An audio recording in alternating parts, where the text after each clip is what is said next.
The Meghalaya Commercial Truck Owners and Drivers Association today met the Deputy Commissioner of West Khasi Hills District, Garrett L.S. Dykes, and urged him to take an action against the illegal toll and check gates set up along the national highways and state roads. MCTONDA President M. Marngar stated that the Ministry of Road Transport and Highways has issued guidelines prohibiting the setting up of toll gates along national highways. He further noted that the district administration has been informed about the need to remove these check gates as they obstruct the seamless flow of traffic and also cause inconvenience to people.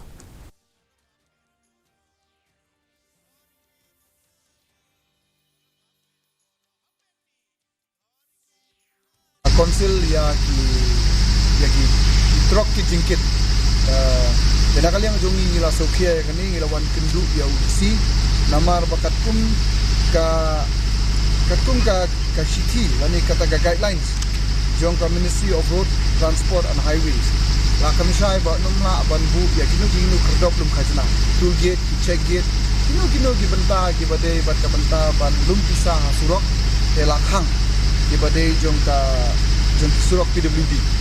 Dena kali yang jongi halor kani kiting dia lai iba ka jingi bun menta lasang mi akini kisi bun ba akini ki toolgate ani kedok dum kajana apo West Castle. Ham tam ki bahab apo ka Motion Road Civil Subdivision.